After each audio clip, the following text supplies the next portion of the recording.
حضور جس طرح انسان پرورش پاتا ہے کیا اسی طرح روح بھی بڑھتی ہے یا کہ روح ایسے ہی ہوتی ہے جیسے پہلے دن سے ہوتی ہے؟ روح جو ہے وہ روحوں کے ساتھ متاثر ہوتی رہتی ہے۔ کچھ روحیں مقدس ہوتی ہیں اور وہ پیدائش کے بعد ایک جیسی رہتی ہیں۔ ان روحوں کے اندر پرواز رہتی ہے، وہ پروان چڑھتی رہتی ہیں، پاکیزہ ہوتی رہتی ہیں۔ روحیں اثر قبول کرتی ہیں ماحول سے، دنیا سے، بیان سے، اللہ اور رسول صلی اللہ علیہ وآلہ وسلم کے قرب سے، درود شریف سے اور قرآن شریف سے روح کے اندر پاکیزگی آتی رہتی ہے۔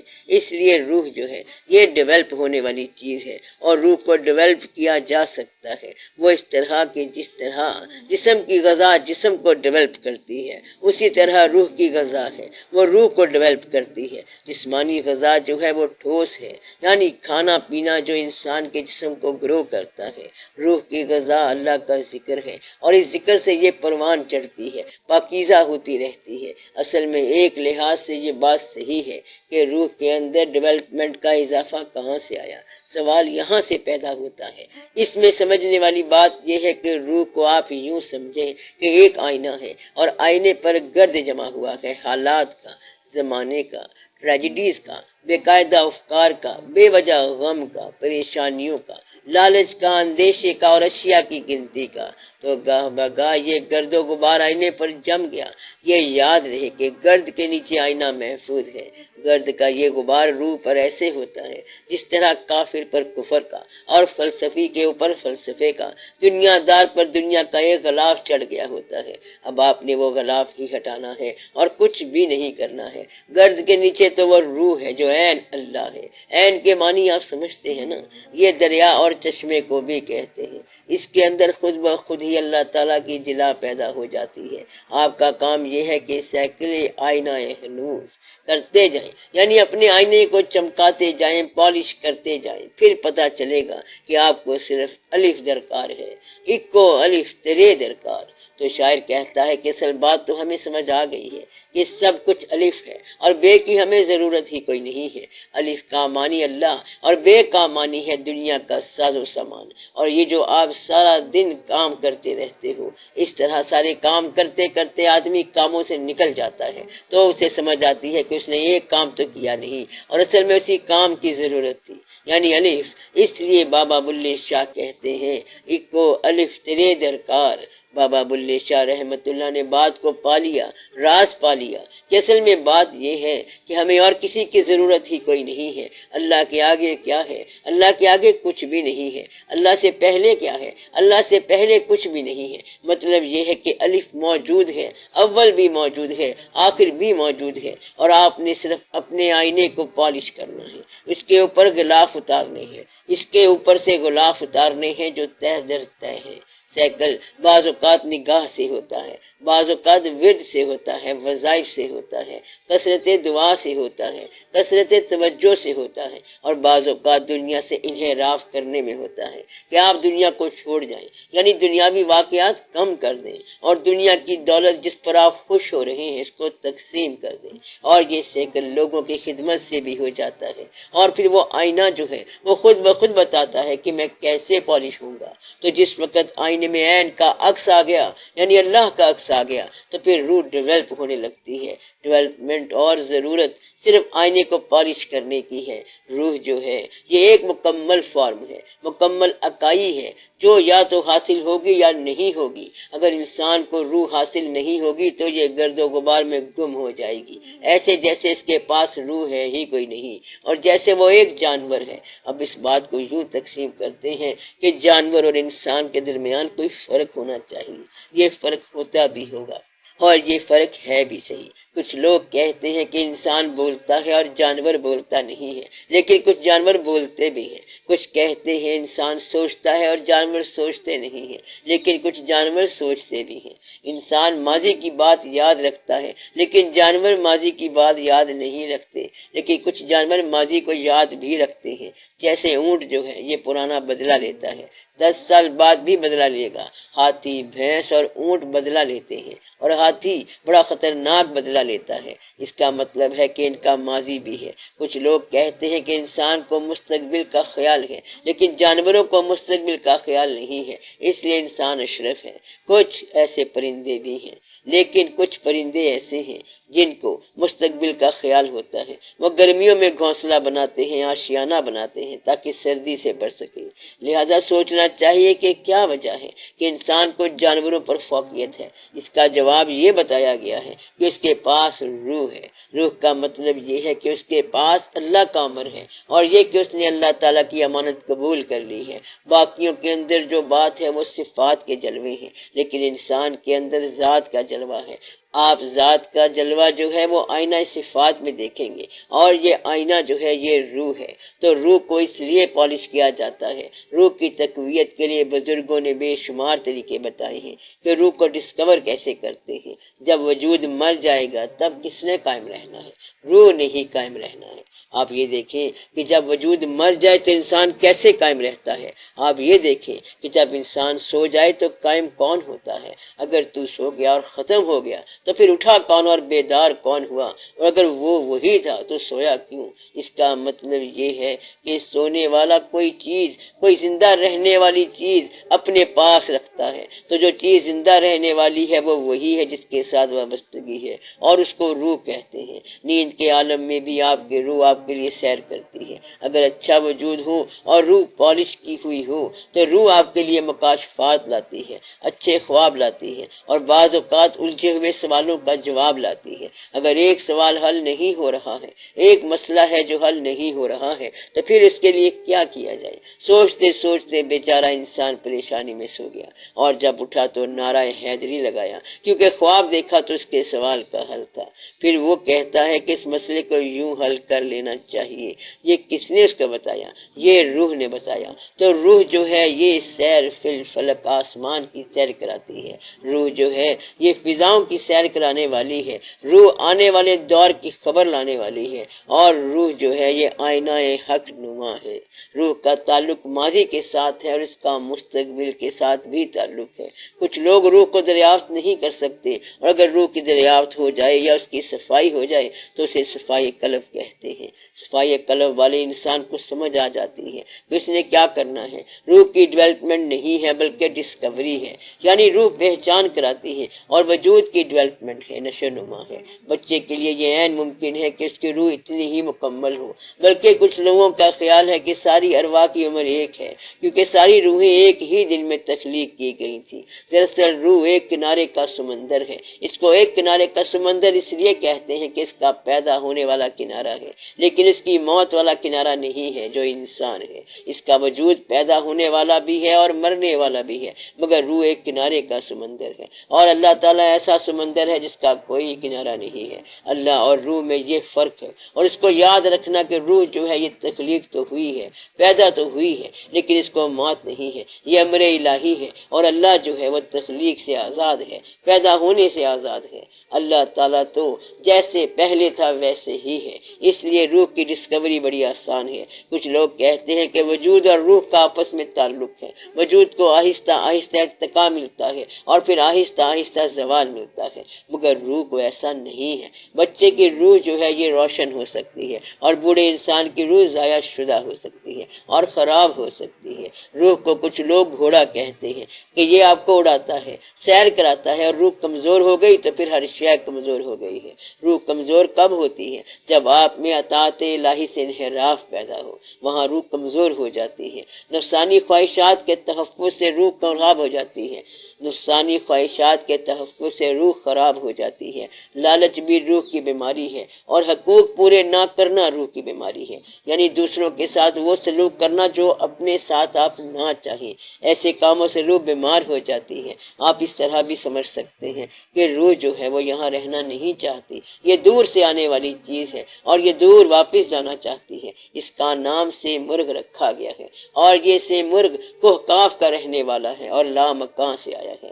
سے مرغ ایک لفظ ہے اور ایک پرندے کا نام ہے۔ اصل میں اس کا مفہوم شیخ فرید الدین عطار رحمت اللہ کی کتاب سے ملتا ہے۔ ایک دفعہ پرندوں کی دنیا میں ہلچل مچ گئی اور افواہ پھیل گئی کہ ان کا گرو، ان کا پیر پہاڑ کی چوٹی پر رہتا ہے۔ اس طرح ان کو روشنی مل گئی۔ ان سے کہا گیا کہ اپنے گرو کے پاس جاؤ۔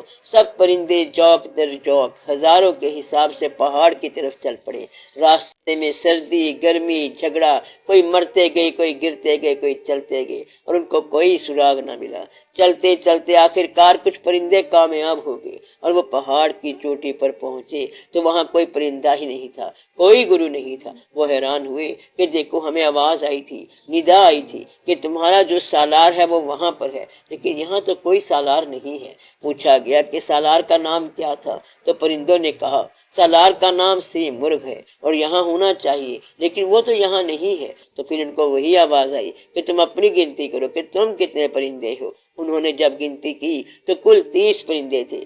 تو اس آواز نے کہا کہ سیم مرغ کا معنی ہے کہ وہ 30 پرندے جو پرواز میں کامیاب ہو جائیں، تو یہ سیم مرغ ہوتا ہے۔ تو وہ روح جو راستے سے نجات پاتے پاتے اپنی پرواز میں کامیاب ہو جائے، وہ روح امر ہو جاتی ہے۔ تو گویا کہ راستے کی آزمائشوں سے نکلنا، آرائشوں سے نکلنا اور اپنی منزل کی طرف چلتے رہنا ہی کامیابی ہے۔ میں نے آپ کو پہلے بھی بتایا تھا کہ کسی انسان کو منزل بنا لو، لیکن بدنیتی کو منزل نہ بنا لینا، کہ منزل اصل میں آپ کا اپنا آپ ہے۔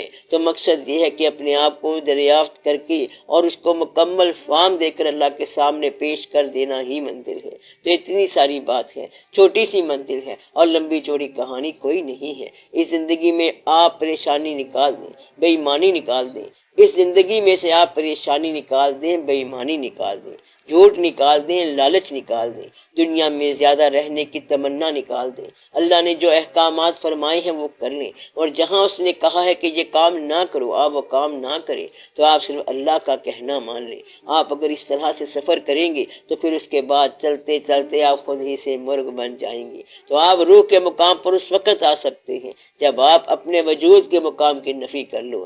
جن لوگوں نے روح کو دریافت کیا ہے، جب ان سے لوگوں نے پوچھا کہ آپ نے کس طرح اپنی روح کو دریافت کیا ہے، تو انہوں نے بتایا کہ ہم نے اپنی جسمانی خواہشات کو ترک کیا۔ کچھ لوگ تو ایسے تھے جنہوں نے کئی مہینے کھانا نہیں کھایا، اور کچھ لوگ ایسے تھے کہ انہوں نے کئی سال گفتگو ہی نہیں کی، یعنی وہ بولے ہی نہیں، ان کا نام چپ شاہ پڑ گیا۔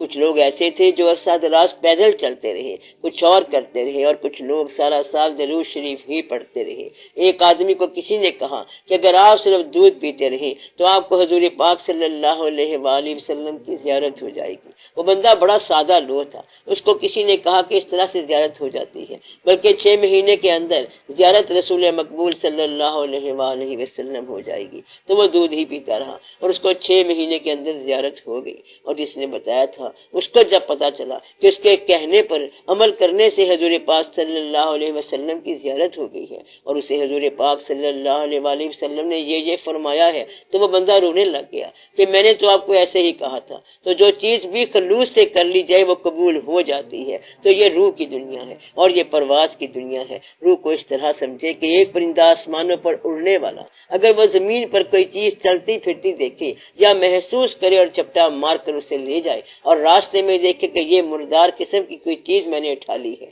اگر وہ اسے پھینک دے تو وہ مردار چیز پھر واپس آ کر گر جائے گی، تو مردار چیز کی پرواز ختم ہو جائے گی۔ تو روح اس طرح ہے کہ یہ پرواز کرتی ہوئی آئی اور آپ کے مردہ جسم کو اس نے حرکت دی، راستے میں اس نے محسوس کیا کہ یہ تو مردہ ہی ہے، اسے پھینک ہی دو، تو پھر آپ مردے کے مردے ہی رہے۔ اللہ کا فرمان ہے کہ انسان پر ایسا وقت بھی آیا تھا جب اس کا ذکر تک نہیں تھا، یعنی شیئن مذکورہ کا ذکر نہیں تھا۔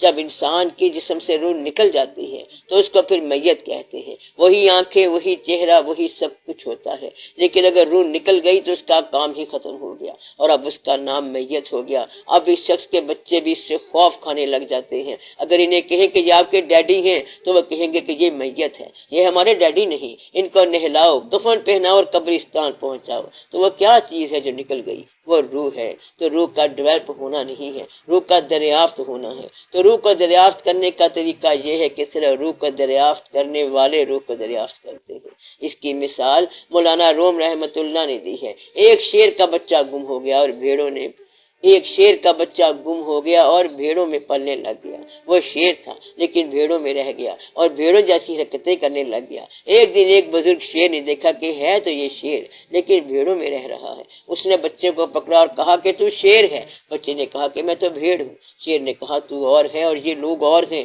کیونکہ تیری جنس اور ہے۔ اس بچے نے کہا مجھے کیا پتا کہ میری جنس اور ہے اور یہ مجھے کس طرح پتا چلے گا۔ اس بزرگ شیر نے کہا کہ میں تجھے تیری جنس دکھاتا ہوں۔ اس نے ایک بھیڑ کو جھپٹا مارا اور کھا گیا اور بچے کو کہا کہ میرا یہ عمل دیکھا ہے؟ اس نے کہا کہ جی دیکھا ہے۔ پھر وہ اس کو ایک تالاب پر لے گیا اور کہا کہ تالاب کے پانی میں دیکھو کہ میری شکل یہ ہے اور تیری شکل بھی میری جیسی ہے۔ جب اس بچے نے اپنی شکل پانی کے آئینے میں دیکھی تو اسے پتا چلا کہ وہ بھی شیر ہے۔ تو اس نے کہا کہ چل اب تو بھی بھیڑ کو پکڑ اور کھا جا۔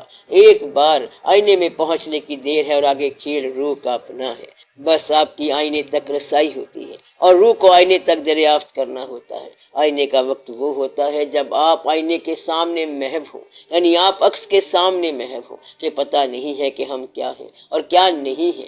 یہ ہوتا ہے محو حیرت ہونا۔ تو دنیا کو بھی آئینہ کہا گیا ہے۔ آپ اپنے آپ کو بھی آئینہ کہہ سکتے ہیں۔ محبت کو بھی آئینہ کہا گیا ہے کیونکہ انسان محبت کے ہر مقام پر گم ہو جاتا ہے۔ محبت کرنے والا کسی چیز کے ساتھ آشنا نہیں ہوتا لیکن اسی کے ساتھ آشنا ہوتا ہے جو اس کا محبوب ہوتا ہے۔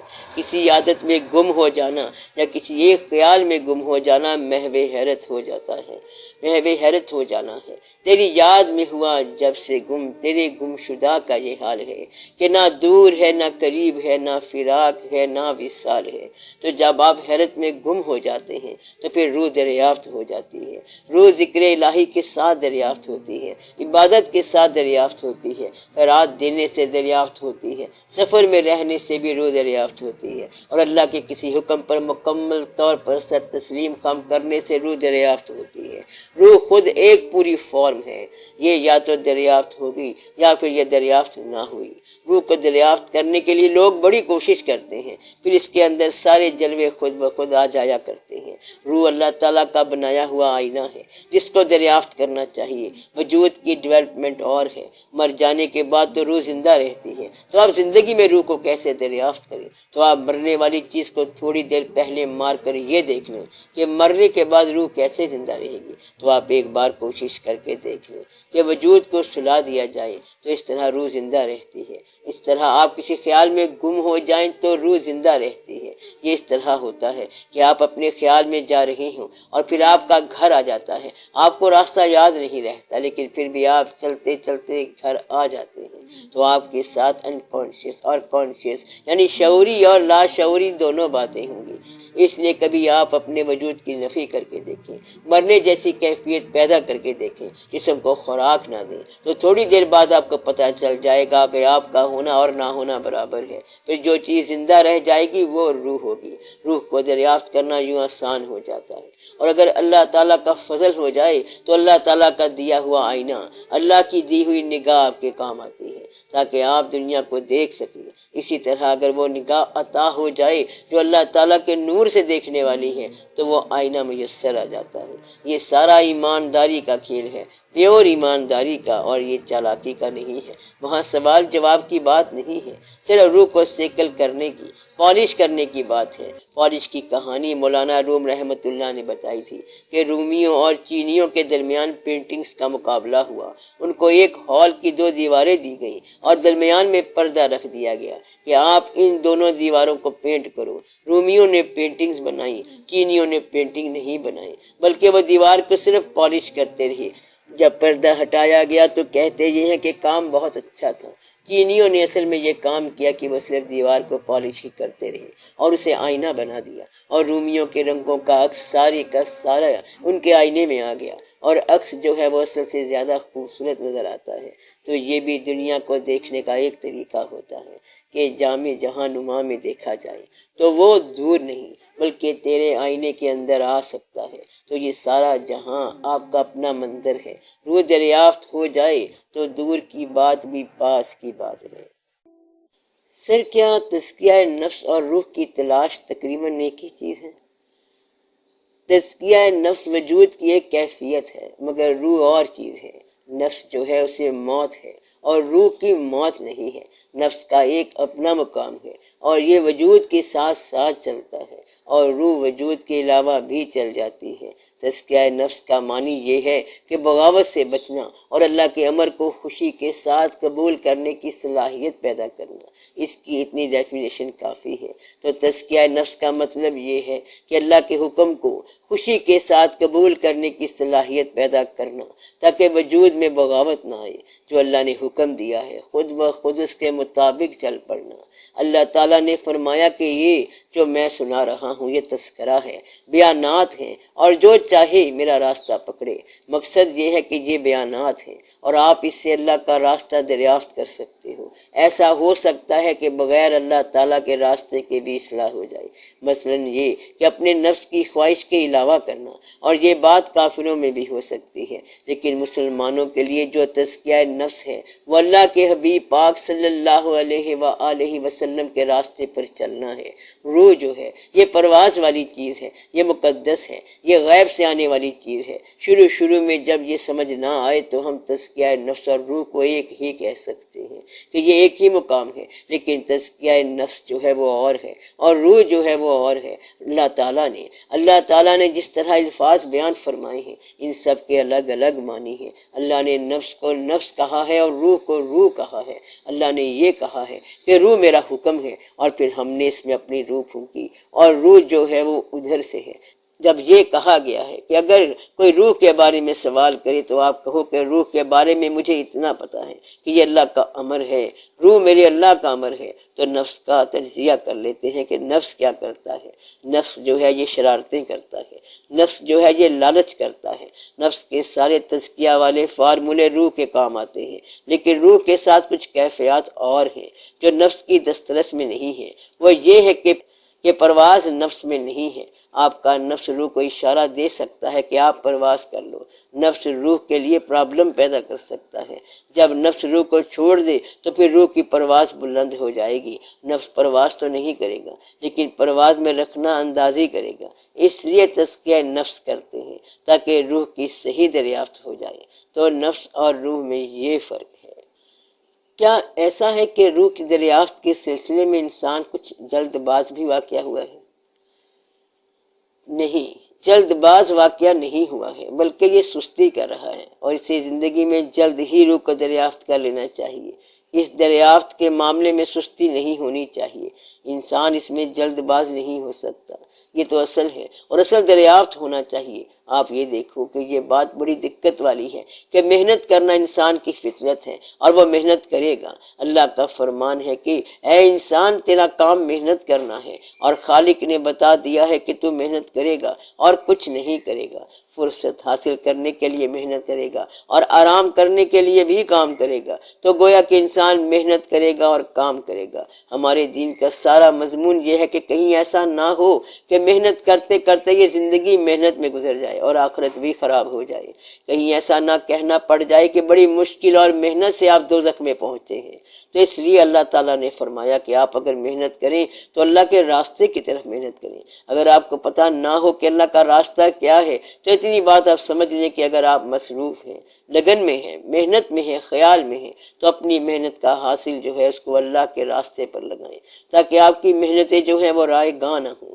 اللہ تعالیٰ نے اس کو ایسے تشبیہ دی ہے کہ اس بڑھیا پر افسوس ہے کہ جس نے سود کاتا اور آخر میں اس کو الجھا دیا، یعنی کہ عمر ساری ایک تار لگا کر سود کاتا اور بعد میں اس کو الجھا دیا، تو اس طرح سود الجھ کر ساری اس کی کمائی غارت ہو گئی۔ تو اللہ نے کہا کہ کہیں ایسا نہ ہو کہ تمہاری کمائیاں غارت جائیں۔ اس لیے زندگی میں غور و فکر کرتے رہنا چاہیے کہ ہماری کمائیاں، ہمارا حاصل، ہماری محنتیں اور ہماری تمام زندگی جو ہے یہ رائے گاہ نہ ہو، اور یہ چھوٹی چھوٹی باتیں ہیں۔ اپنی زندگی میں ایسا کام ضرور کریں کہ جس کا تعلق صرف اللہ کے ساتھ ہو اور اللہ کی رضا کے ساتھ ہو، حتیٰ کہ آپ کی زندگی جو ہے وہ غارت نہ ہو اور ضائع نہ ہو۔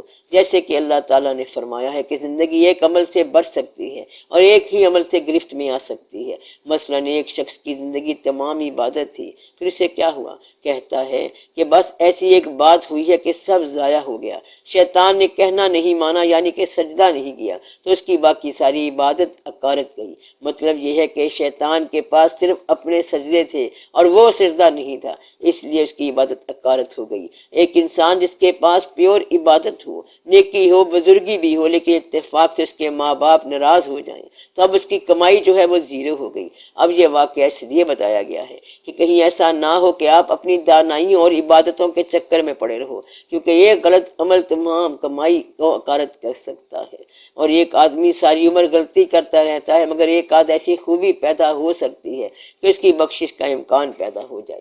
تو اس لیے آپ کسی نیکی کو چھوٹا نہ سمجھو اور کسی گناہ کو چھوٹا نہ سمجھو۔ چھوٹے سے چھوٹا گناہ گرفت میں آ سکتا ہے اور چھوٹی سی نیکی بھی آپ کو نجات دے سکتی ہے، اس لیے آپ کو محنت کرنی ہے اور پھر محنت کا نتیجہ دیکھنا ہے۔ جو بھی زندگی گزارنی ہے تو اس کو خدا کی راہ کا بنا کر گزار لو۔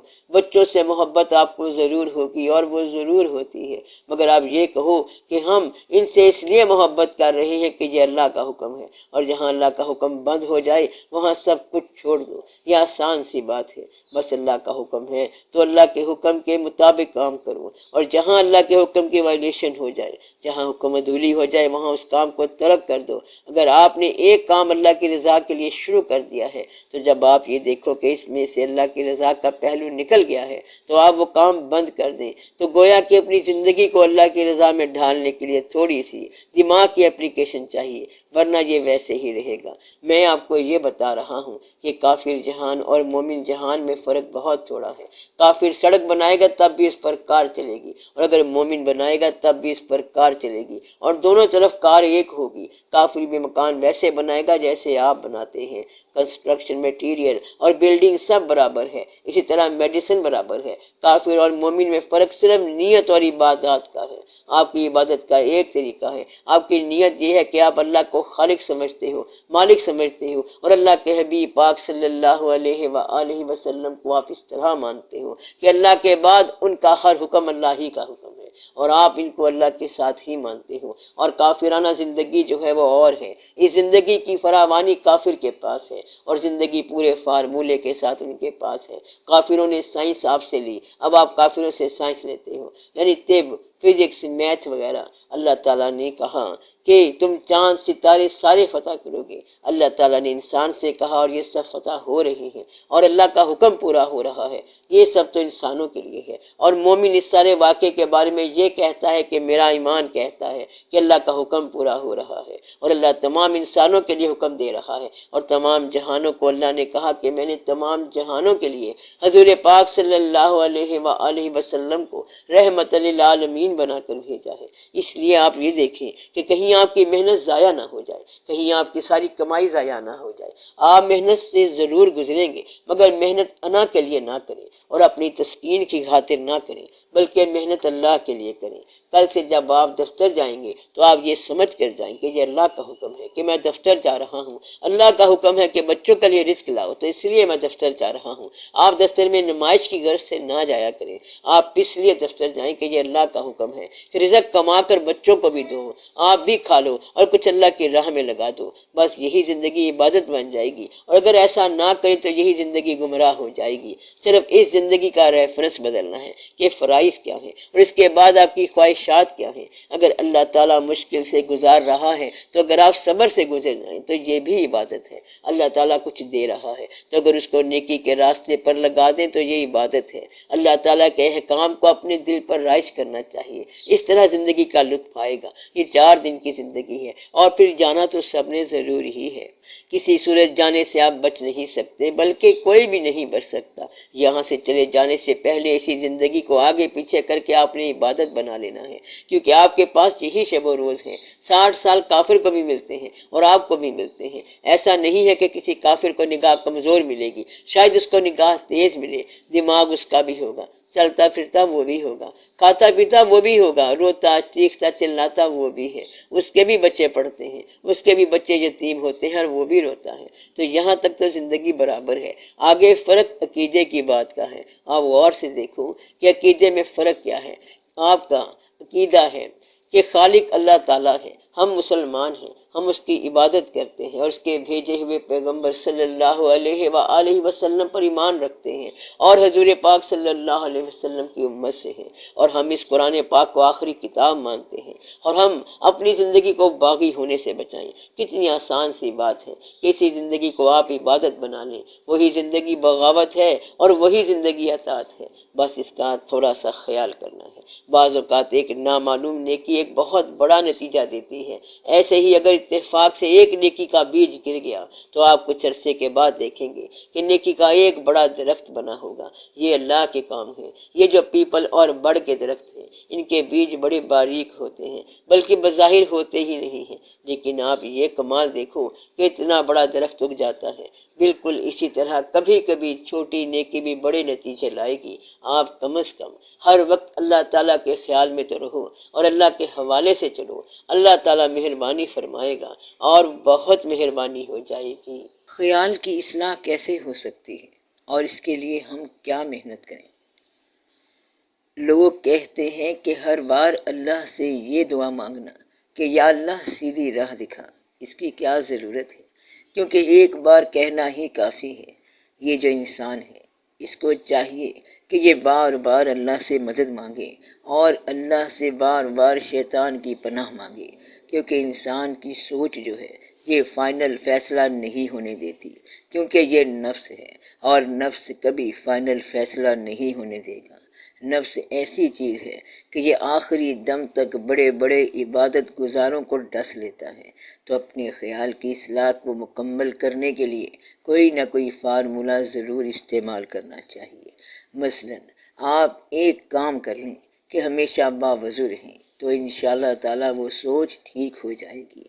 آپ کوئی تسبیح نمائش کی ہی سمجھ لو، چلو ریاکاری ہی صحیح، اگر آپ تسبیح اپنے ہاتھ میں رکھ لیں چاہے وہ ریاکاری کی ہو تو بھی سوچ میں فرق پڑ جائے گا، یا آپ گلے میں مالا ڈال لیں یا کوئی بھی چیز اپنے ہاتھ میں نشانی کے طور پر رکھ لیں، آپ کا خیال ٹھیک ہو جائے گا۔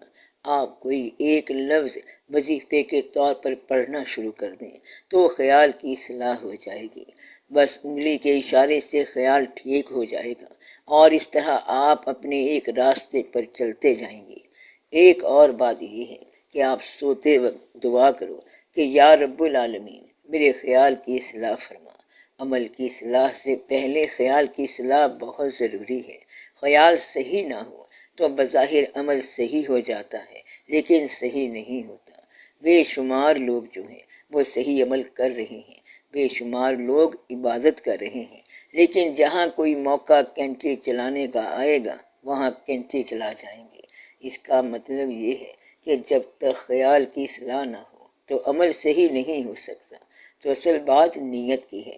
آپ یہ کہا کریں کہ یا اللہ میں ظاہر باطن سے تیری عبادت کرتا ہوں۔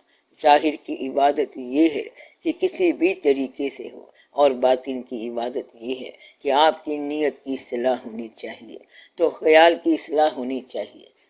آپ کسی اصلاح شدہ یا اصلاح پسند شخصیت سے تعلق ضرور رکھیں تو وہ آپ کو ہر قدم پہ یاد کرا دے گا کہ کیا کرنا ہے۔ آپ اپنے بچوں کے مستقبل کو سامنے رکھیں تاکہ جاتے ہوئے آپ ان کو ایک اصلاح یافتہ اور اچھا باپ دے جائیں، اور جاتے ہوئے اپنے بچوں کے لیے نیکی کا کوئی کام کر جائیں، تو آپ اپنے بچوں کے لیے خیال کی کوئی نیکی کر جائیں۔ اس لیے آپ اپنے خیال کی اصلاح ضرور کریں، پھر خیال جو ہے وہ صاف ہو کر آپ کے ساتھ ساتھ چلتا جائے گا۔ آپ با آواز بلند تلاوت کلام پاک کی کیا کرو تو خیال صاف ہو جائے گا۔ اگر تلاوت نہیں کر سکتے تو تلاوت سنا کرو، خیال ٹھیک ہو جائے گا۔ قرآن پاک کا سننا بھی ایک بہت بڑی بامانی بات ہے اور فرض ہے۔ آپ کو کیسٹ ملتا ہے تو آپ کیسٹ ہی سے قرآن پاک سن لیں۔ نیک مقامات کو دیکھا کرو۔ آپ کو اگر کچھ بھی پتہ نہیں تو پھر آپ مزارات پر جایا کرو۔ نیک مقام کو صرف دیکھنا نیکی کی ابتدا ہے۔ نیک مقامات وہ ہوتے ہیں جہاں نیک لوگوں کی یاد وابستہ ہو، اور یہ کہیں کہ ایک نیک آدمی ہوتا تھا اور اس جگہ بیٹھتا تھا۔ اللہ کرے کہ آپ کو اپنے والدین سے محبت ہو تو آپ وہ پرانی کرسی سنبھال کے رکھیں کہ وہ اس کرسی پہ بیٹھا کرتے تھے۔ اس طرح کی کرسی کے ذریعے ہی بے شمار لوگوں نے کتابیں لکھ دیں۔ پھر لوگوں نے لکھا کہ یہ وہ کرسی ہے جہاں ہماری ماں بیٹھتی تھی، آج بھی وہ اس کرسی پر مجھے بیٹھی ہوئی نظر آ رہی ہے۔ میں چھوٹا بچہ ہوا کرتا تھا، ہم صبح سویرے پڑھتے تھے اور وہ ہمیں پڑھایا کرتی تھی۔ آج بھی وہ چہرہ وہی ہے اور ہم وہی ہیں۔ اس طرح صرف اس اولڈ چہرے پر لوگوں نے مضمون نگاری کر دی، تو کسی مقام کو مقدس سمجھنے والے ان مقامات سے راز دریافت کر لیتے ہیں، تو وہ کرسی بھی مقدس بن جاتی ہے جس پر بیٹھ کر مقدس خیال آ جائے۔ حالانکہ فوٹو منع ہے، لیکن نیک مقامات کے فوٹو جو ہیں وہ ٹھیک ہیں، کیونکہ اس سے نیکی کا تصور ملتا ہے۔ آج کل ویسے ہی ٹی وی نے بہت پریشر ڈالا ہوا ہے، اس میں غلط مقامات کی تصویریں ہیں اور غلط انداز کی تصویریں ہیں۔ اس لیے کوئی نیک فنکشن ہونا چاہیے، اس میں کوئی حرج والی بات نہیں ہے۔ تو آج کل کے زمانے میں یہ مقامات جائز ہو گئے ہیں، ورنہ خیال بالکل پیچھے رہ جائے گا۔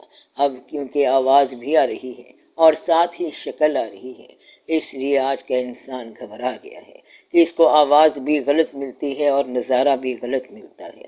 اب مسئلہ یہ ہے کہ آپ کو آواز بھی صحیح آنی چاہیے اور نظارہ بھی صحیح ملنا چاہیے۔ اس لیے آپ اس انداز سے سفر کریں، یا تو غلط آوازیں بند ہوں، وہ تو ہونی نہیں ہے، اس کے لیے اللہ تعالیٰ ہی کوئی انتظام کرے تو یہ نظام ٹھیک ہو جائے گا۔ بہرحال آپ اپنے خیال کی اصلاح کریں، کیونکہ خیال کی اصلاح بہت ضروری ہے۔ آپ خیال کو یوں سمجھیں کہ یہ ایک چھوٹی سی کتاب ہے، جیسے جہاز کا بلیک باکس ہوتا ہے، اور اس کے اندر آپ سارا کچھ خیال کی صورت میں لکھتے جا رہے ہیں۔ نیک سوچ بھی اسی کے اندر ہے، نیک خیال بھی اس کے اندر ہے، اور نیک دعائیں بھی اسی کے اندر ہیں۔ اور پھر جب آپ یک لخت کریش ہو جائیں گے تو وہ ڈبہ، وہ بلیک باکس باہر نکل آئے گا، اور پھر پتہ چلے گا کہ اس میں کیا کیا تھا۔ خدا نخواستہ اس میں سے کوئی بچھو سانپ نہ نکلے، کم از کم یہ تو ضرور ہو کہ بندہ کمزور تھا لیکن اس کا خیال بڑا خوبصورت تھا، اور پھر آپ کے پاس اس کے اندر سے گواہی آئے گی۔ تو اصل اعمال نامہ آپ کا خیال ہی ہے، اور یہ اندر مائکرو ویو سسٹم میں ریکارڈ میں محفوظ ہو جائے گا، اور یہ سارا کچھ محفوظ ہوتا جا رہا ہے۔ پھر صرف خیال کی بات رہ جائے گی اور آپ رخصت ہو جائیں گے۔ تب آپ خود سب کچھ سنتے جائیں گے اور آپ کو آپ کا اعمال نامہ دکھایا جائے گا۔ آپ نے اپنے اعمال کا نظارہ کرنا ہے، اس کا نظارہ آپ نے تب کرنا ہے جب آپ کے ساتھ آپ کے ماں باپ بھی تشریف فرما ہوں گے۔ تو کیا آپ اپنی زندگی کا مکمل ذائچہ، مکمل ری پرنٹ اپنے والدین کے ساتھ دیکھنا پسند کریں گے؟ مگر ماں باپ کے ساتھ آپ یہ نہیں دیکھ سکتے، استادوں کے سامنے بھی نہیں دیکھ سکتے، اور کسی بزرگ کے سامنے بھی نہیں دیکھ سکتے۔ آپ یہ کس طرح دیکھنا پسند کریں گے؟ تو پھر ابھی توبہ باقی ہے۔ آپ توبہ کرو کہ آپ کے پچھلے ریکارڈ بند ہو جائیں۔ اب آپ اپنے اعمال پھر سے شروع کریں، اور آپ یہ بات یاد رکھنا کہ تنہائی کا خیال بھی محفل میں پیش ہو جاتا ہے۔ کہتے یہ ہے کہ جو کام انسان تخلیے میں کرتا ہے اس کام کا اظہار بھی برملا چھت کے اوپر ہوگا، یعنی لوگوں کے ہجوم میں اس کا اظہار ہوگا، تو پھر وہاں تخلیہ کوئی نہیں ہوگا۔ عبرت کے وقت تخلیہ کوئی نہیں ہوتا۔ قیامت کا مطلب ہی یہ ہوتا ہے کہ تخلیے ختم ہو جائیں گے، اور پھر تخلیوں کی باتیں محفلوں میں ہوں گی۔ اب وقت ہے کہ اپنے تخلیوں کی خرافات کو توبہ کے ذریعے فارغ کر دیا جائے، ان خرافات کو مکمل طور پر فارغ کر دیا جائے اور ان سے مکمل طور پر نجات پائی جائے۔ لہٰذا آپ اپنے ماضی سے توبہ کر کے 1 منٹ میں باہر آ جائیں، تاکہ پھر آپ پر کوئی الزام نہ لگ سکے۔ ماضی سارا ایکسپوز ہونا ہے، اور وہ سارے کا سارا بیان ہونا ہے، بلکہ دوبارہ ریلے ہونا ہے، قیامت کے وقت نشر ہونا ہے۔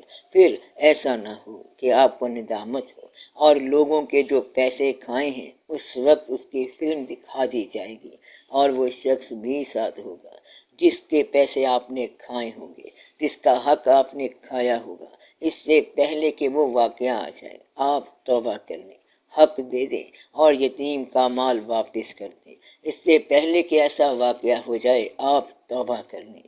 اللہ تعالیٰ فرماتا ہے کہ وہ دن آئے گا جب انسان اپنے اعمال دیکھے گا، خبریں چھپ جائیں گی اور زمین کے اندر جو خفیہ راز ہیں وہ باہر آ جائیں گے، جو خفیہ ہے وہ ظاہر ہو جائے گا اور انسان اپنے اعمال دیکھ دیکھ کر حیران ہو جائے گا۔ ایسا نہ ہو کہ وہ وقت ان اویئرلی آ جائے، اچانک آ جائے، لہذا آپ اس وقت کے لیے اہتمام کریں اور اس وقت کا انتظار کریں۔ اللہ تعالیٰ فرماتا ہے کہ آپ انتظار کرو، میں بھی انتظار کر رہا ہوں۔ اب وہاں انسان تو بول نہیں سکے گا کیونکہ اس کی زبان بند ہوگی، اب وہاں ہاتھ خود بخود بولے گا کہ غلطی یہاں سے ہوئی ہے، یہ کام یوں کیا تھا، اور پاؤں بتائیں گے کہ ہم وہاں چل کر گئے، تو پھر سارے واقعات بیان ہوں گے اور آدمی حیران و ششدر رہ جائے گا کہ یہ میرے اعضاء اور میرے جوارح باغی ہو گئے ہیں۔ آپ اپنے ان ہاتھوں کو ایسے ہی نہ سمجھیں کہ یہ ہاتھ ہیں، بلکہ یہ سارے آپ کے خلاف وٹنس فور پروسیکیوشن ہیں، استغاثہ کے گواہ ہیں۔ تو یہ سارے کا سارا جسم وٹنس ہے اور یہ سارے کا سارا پروسیکیوشن ہے۔ اس کا ڈیفینس صرف استغفار ہے، وکیل صفائی استغفار ہے۔ وہاں استغفار والا کہے گا کہ ہم تو پہلے معافی مانگ کر آئے ہیں۔ اسی طرح سارے کے سارے دوست آپ کے خلاف بولیں گے، گھر کے نوکر تک آپ کے خلاف بولیں گے۔ خیال رکھیں کہ آپ کا سارا عمل غلط نہ ہو جائے۔ آپ دوستوں کو دھوکہ دیتے ہیں، ناواقف کو تو آپ دھوکہ دے نہیں سکتے کیونکہ ناواقف آپ کے داؤں میں نہیں آ سکتا۔ اس لیے جو کچھ کیا رشتہ داروں کے ساتھ کیا، دوستوں کے ساتھ کیا، دشمنوں کے ساتھ کیا، خفیہ مال کے ساتھ کیا، تنہائی کے ساتھ کیا، محفل کے اندر کیا، خیال کے اندر کیا، اعمال کے اندر کیا اور ماضی کے اندر کیا، وہ سارے واقعات اور پروگرام ریلے ہوں گے، نشر ہوں گے۔ آپ ان کو ضائع کرا دیں اور یہ ممکن ہے معافی کے ساتھ اور استغفار کے ساتھ۔ اس طرح وہ دریا برد ہو کر رہ جائیں گے۔ اگر 70 سال کا کافر کلمہ پڑھ کر مومن ہو سکتا ہے تو ہم توبہ کر کے دوبارہ اسلام میں اور ایمان میں داخل ہو سکتے ہیں۔ یا اللہ تو ہی ہم پر اپنا فضل فرما دے کہ ہمارے اعمال جو ہیں وہ اظہار میں نہ آئیں، ہمارے اعمال کے نتیجے جو ہیں وہ اظہار میں نہ آئیں، اور یا رب العالمین ہماری عبرت مخفی رہنے دے، اور یا رب العالمین ہمیں اس رسوائی سے بچا۔ آمین یا رب العالمین۔ یوں تو رحمت ہے تیری، تیرے غضب پر حاوی، پھر بھی محشر میں میرا رکھنا خدایا پردہ۔ خدایا وہاں تیری رحمت زیادہ ہے، وہاں میرا پردہ رکھنا۔ پردہ رکھنے کی ابتدا استغفار سے ہے اور یہ ساری بات استغفار سے دھل جائے گی۔ جو چیز آپ کو یاد ہے وہ اللہ تعالیٰ کو کیسے بھولے گی؟ آپ خود سوچیں کہ آپ کو اپنی زندگی یاد ہے، اپنے اعمال یاد ہیں، تو اللہ کیسے بھول جائے گا؟ وہ تو میموری پیدا کرتا ہے، یادداشت کا خالق ہے۔ تو آپ سب سے پہلے معافی مانگ کر اپنے گناہ خود بھول جائیں۔ اس دن توبہ منظور ہو جاتی ہے جب انسان اپنے گناہ خود بھول جائے۔ یہ توبہ کی ابتدا ہے اور آپ توبہ کرتے جائیں حتیٰ کہ آپ کو گناہ اور گنہگار زندگی بھول جائے۔ آپ توبہ کرتے جائیں حتیٰ کہ آپ کو اپنا آپ بھی بھول جائے، یعنی کل کا ماضی ختم ہو جائے گا اور آپ نئے سرے سے جنریٹ ہو جائیں گے، پیدا ہو جائیں گے۔ کہتے ہیں انگریزی میں اسے فوئنکس کہتے ہیں، وہ جب مرتا ہے تو اس کی راکھ سے اور پرندہ پیدا ہو جاتا ہے۔ اس کے بارے میں کہتے یہ ہیں کہ وہ دیپک راگ گا کر مر جاتا ہے، جل جاتا ہے، اپنے آشیانے کے اندر ہی مر جاتا ہے اور پھر اسی میں سے ہی ایک نیا پرندہ پیدا ہو جاتا ہے۔ بس آپ کا راگ استغفار ہے، آپ استغفار کریں اور اپنے شعلوں میں سے ہی اپنا آپ دریافت کر لیں، نئے سرے سے پیدا ہو جائیں اور نئے سرے سے ریکریٹ ہو جائیں، تو پھر اللہ تعالیٰ مہربانی فرمائے گا۔ اس لیے آپ استغفار کو بہت اہمیت دیا کریں۔ آپ اپنے آپ کو قائم رکھیں، زندہ رکھیں اور ماضی سے نکل آئیں۔ فقیر لوگ کہتے ہیں کہ عبادت سے بھی توبہ، یعنی اس عبادت سے جس میں ریاکاری ہے۔ کچھ لوگ ریاکاری کی عبادت کرتے ہیں، کچھ ضرورت کی عبادت میں مصروف ہیں، اور کچھ اور واقعات کی وجہ سے عبادت کرتے رہتے ہیں۔ بہرحال اللہ نے عبادت کی جو توفیق عطا کی ہے اس کا شکریہ۔ آپ کی محنت جو ہے یہ آپ کے لیے شکر لائے گی، کیونکہ آپ نے محنت کی ہے اور اچھی محنت کی ہے، لہٰذا اچھی محنت جو ہے وہ قابل شکر ہے۔ اور آپ میری یہ بات یاد رکھنا کہ آپ کی جو محنتیں ہیں وہ بری نہیں ہونی چاہیے۔ اللہ تعالیٰ کا ارشاد ہے کہ اے انسان تو محنت کے لیے پیدا کیا گیا ہے۔ جواری بھی محنت کرتا ہے اور عابد بھی محنت کرتا ہے، رات کو چور بھی محنت کرتا ہے اور سپاہی بھی محنت کرتا ہے، اور شب بیدار بھی محنت کرتا ہے۔ محنت سب لوگ کر رہے ہیں، لیکن محنتوں کے رخ سب کے الگ الگ ہیں۔ آپ اپنی محنتوں کے رخ متعین کر لو کہ جو آپ محنت کر رہے ہیں اس کا رخ کیا ہے، اور جو محنت کر رہے ہیں کس لیے کر رہے ہیں، کیوں کر رہے ہیں۔ کہیں فضول محنت تو نہیں کر رہے، یہ نہ ہو کہ آپ مال کی محنت کریں، پھر مال آ جائے گا اور پھر آپ ختم ہو جائیں گے۔ آپ محنت کا رخ قائم کریں کہ آپ محنت کیوں کر رہے ہیں، اور محنت کا مفہوم کیا ہے، کون سا ٹارگٹ ہے جو آپ نے حاصل کرنا ہے۔ اگر آپ نے ضرورتوں کے چیلنج کو فائٹ کرنا ہے تو پھر ایک اور ضرورت کے بعد نئی ضرورت آ جائے گی، اور پھر ضرورتوں سے لڑنے کا نیا میدان ہوگا کہ یہ ضرورت ہے اور وہ ضرورت ہے۔ مومن کے لیے محنت کا رخ جو ہے وہ یہ ہے کہ رضائے الہی کی تلاش کرے، اور اگر آپ نے رضائے الہی حاصل نہ کی تو آپ کی ساری محنت اکارت گئی کہ پہلے آپ نے پائی پائی کر کے جمع کیا اور پھر ساری پوٹلی خالی نکلی۔ تو ایسا نہ ہو کہ ایک ایک پیسہ کر کے جمع کیا اور رات کو سویا ہوا ہی لٹ گیا۔ انسان محنت کرتا ہے اور وظیفے کرتا ہے، لیکن اس کے نتائج تو سامنے نہیں آتے، تو کیا وہ ضائع نہیں ہو جاتے؟ آپ ٹھیک کہہ رہے ہیں۔ بات یہ ہے کہ سبزیاں جلدی اگتی ہیں، یعنی بیج بویا اور سبزی اگ گئی، اور ہیرے جواہرات جو ہیں یہ بہت دیر سے بنتے ہیں، ان کو کئی کئی سال لگ جاتے ہیں۔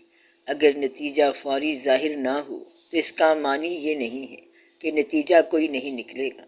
ظاہر ہونے والے نتیجے کمزور چیزوں کے ہوتے ہیں، کیونکہ انسان کی نگاہ محدود ہے اور وہ سمجھتا ہے کہ درخت کے پتے جو ہیں وہ نتیجہ ہیں، مگر جو اس درخت کی جڑیں ہیں اس کو وہ بھول جاتا ہے۔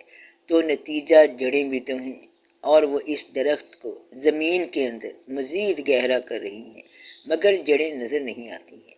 اگر یہ کہیں کہ پھول کیوں نہیں کھلے، کہیں میری محنت ضائع تو نہیں ہو گئی، مگر آپ کی محنت ضائع نہیں ہو رہی، بلکہ جڑیں پکی ہوتی جا رہی ہیں۔ لہٰذا اگر نتیجہ نظر نہ آئے تو آپ یہ دیکھیں کہ آپ کام کیا کر رہے ہیں۔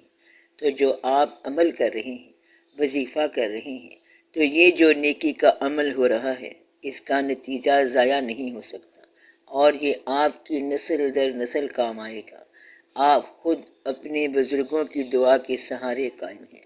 بعض اوقات آج کا وظیفہ آپ کی اپنی قبر کے اندر چراغ بن جائے گا، لیکن یہ پتہ نہیں چلے گا کہ یہ کیا ہے۔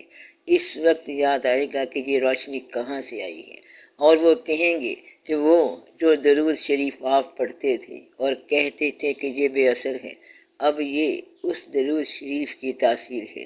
اس لیے نیکی کبھی ضائع نہیں ہوتی۔ اللہ تعالیٰ فرماتا ہے کہ میں ایک رائی کے دانے کے برابر تمہاری نیکی ضائع نہیں کرتا۔ نہ ہم بدی ضائع کرتے ہیں اور نہ ہم نیکی ضائع کرتے ہیں۔ لہٰذا آپ اپنی بدی کو استغفار پڑھ کر ضائع کر دیں اور نیکی کو نتیجے سے آزاد کر دیں۔ نتیجہ وہ جانے اور اس کا کام جانے۔ اور سب سے بڑی بات یہ ہے کہ اگر اللہ نے آپ کو نیکی کی توفیق دی ہے تو آپ کو اور نتیجہ کیا چاہیے؟ بس یہی بڑا نتیجہ ہے۔ اللہ تعالیٰ نے اپنے محبوب پاک صلی اللہ علیہ وآلہ وسلم کا نام لینے کی جو توفیق دی ہے اور اجازت دی ہے تو یہی نتیجہ بڑا ہے۔ اس لیے آپ وظیفوں کے اندر جلدی نہ کیا کرو۔ ایک جگہ اللہ تعالیٰ نے فرمایا ہے، اور یہ بڑے غور والی بات ہے، یہ بڑی ضروری اور یاد رکھنے والی بات ہے، کہ اللہ تعالیٰ فرماتے ہیں کہ یہ لوگ کہتے ہیں کہ نیکی کا نتیجہ جلدی نکل آئے، آپ صلی اللہ علیہ وآلہ وسلم انہیں کہیں کہ اگر نتیجہ جلدی نکلنے کا فارمولہ آ گیا تو اگر نیکی کا نتیجہ فوری نکل گیا تو بدی کا نتیجہ بھی فوری مل جائے گا، یعنی فوری سزا میں بدی کا بدلہ ملے گا، اس لیے آپ برقرار نہیں رہ سکیں گے۔ تو اگر آپ نیکی کا نتیجہ فوراً چاہتے ہو تو پھر آپ کی بدی کی بھی فوراً سزا ملے گی۔ اس کام کے لیے اللہ نے ایک الگ دن رکھ دیا ہے کہ اس دن آپ نیکی کا نتیجہ دیکھ لیں گے اور بدی کا نتیجہ بھی دیکھ لیں گے۔ تو وہ حق کا دن ہے جب سب اپنے رب کی پناہ چاہیں گے، یعنی وہ دن ایک اور ہے اور حق ہے، وہ دن آئے گا تو پھر آپ کو بات سمجھ آئے گی۔ اس لیے نیکی کا نتیجہ فوراً نہ مانگا کرو تاکہ کہیں بدی کی فوراً سزا نہ ہو جائے، لہٰذا آپ بدی کے لیے استغفار کریں، نیکی کے بارے میں جان لیں کہ کبھی ضائع نہیں ہوتی اور قائم رہتی ہے۔ اگر آپ مردہ امانتاً دفن کریں تو وہ بھی قائم رہتا ہے۔ اس کائنات میں کوئی بھی چیز ضائع نہیں ہوتی، حتیٰ کہ کوئی راز، جیسے آپ مشاہدہ کہتے ہیں، کوئی راز ایسا نہیں ہے جو بیان نہ ہوا ہو، اور کوئی باطن ایسا نہیں جو بیان نہ ہوا ہو۔ آپ یہ دیکھیں کہ اللہ اور اللہ کے محبوب پاک صلی اللہ علیہ وآلہ وسلم کے درمیان جو گفتگو ہوئی وہ بھی بیان ہو گئی، جو بات فرشتوں کے درمیان ہوئی وہ بھی بیان ہو گئی، جو کچھ شیطان نے کہا وہ بیان ہو گیا، جو اللہ تعالیٰ نے شیطان سے کہا وہ بھی بیان ہو گیا۔ کوئی چیز ایسی نہیں ہے جو کائنات میں ضائع ہوئی ہو، کس نے کس سے کیا کہا وہ سب ظاہر ہو گیا۔ تو سارا ماضی ظاہر ہے، سب بیانات ظاہر ہیں، سب واقعات آپ تک آ رہے ہیں، اور کیا چیز کہاں کب کیسے ہوئی وہ سب آپ تک آ رہی ہے۔ تو آپ کی نیکی کیسے ضائع ہوگی؟ بعض اوقات نیکی بڑی چالاک ہوتی ہے اور وہ چھوٹی سی نیکی جا کر بڑے اخبار میں چھپ جاتی ہے۔ اگر نیکی کا قطرہ سمندر میں جا کر گم ہو جائے تو وہ تو سمندر ہی بن گیا ہے، اور آپ سمجھتے ہیں کہ گم ہو گیا، حالانکہ وہ تو سمندر ہی بن گیا ہے اور وہ محفوظ ہو گیا ہے۔ تو نیکی گروہ میں شامل ہو کر محفوظ ہو جاتی ہے، جس طرح پانی کا ایک قطرہ جو ہے وہ سمندر میں مل کر سمندر بن جاتا ہے اور محفوظ ہو جاتا ہے۔ اس لیے آپ گھبرایا نہ کریں، آپ کی نیکی محفوظ رہے گی۔ یہ یقین میں تذبذب کیا چیز ہے؟ یقین جب تک فقر میں داخل نہ ہو تو تذبذب رہے گا، فقر کی دولت جب ہاتھ آتی ہے تو پھر جاتی نہیں۔ یقین کو محفوظ کرنے کے لیے شب بیداری چاہیے، یقین کو محفوظ کرنے کے لیے ضروری ہے کہ آپ کا مشاہدہ وسیع ہونا چاہیے۔ آپ کبھی دو قسم کی تعلیم حاصل نہ کیا کریں، بلکہ ایک تعلیم حاصل کریں، باقی کتابیں پڑھنی بند کر دیں، یعنی مذہب کی کتابیں پڑھنی بند کر دیں، یعنی مذہبی اور اسلامی کتابیں پڑھنی بند کر دیں۔ آپ ایسی کتاب مت پڑھیں، آپ ایسی کتابوں کو جتنا پڑھتے جائیں گے اتنا ہی آپ الجھ جائیں گے، کیونکہ اس علم کا کام ہے وسوسہ پیدا کرنا۔ کتابوں کے ذریعے آپ یقین کی بات نہیں کریں گے بلکہ علم کی بات کریں گے، اور بس آپ ایسے علم کو چھوڑیں، اس سے باز آ جائیں۔ فرمان ہے کہ العلم حجاب الاکبر، اور یہ علم بڑا حجاب ہے۔ میں آپ کو الف کی بات بتا رہا ہوں تاکہ آپ بے اور جیم کی الجھن سے بچ جائیں۔ بس ایک اللہ کافی ہے۔ تو الجھن کس میں ہے؟ یقین میں نہیں ہے بلکہ علم میں الجھن ہے۔ اس لیے علم سے آپ بچ جائیں، اللہ اللہ کرتے جائیں، اس کی تسبیح کریں اور ایک راستے پر چلیں۔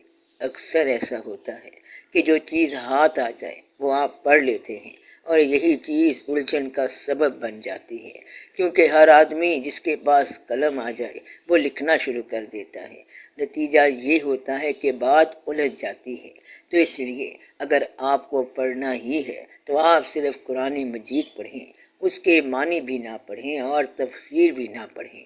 انشاءاللہ تعالی اللہ تعالیٰ آپ کو خود آگاہ کرے گا۔ آج کے بعد آپ کی میز پر کوئی کتاب نہ ہو، آپ اللہ اللہ کریں، آپ لوگ سب کے لیے دعا کریں، پھر بات آسان ہو جائے گی اور یقین میسر آ جائے گا، اور پھر یقین کی دولت مل جاتی ہے۔ یا رب العالمین سب پر رحم فرما، یا رب العالمین ہمارے وسوسوں کو نکال اور ہمیں یقین کی دولت عطا فرما۔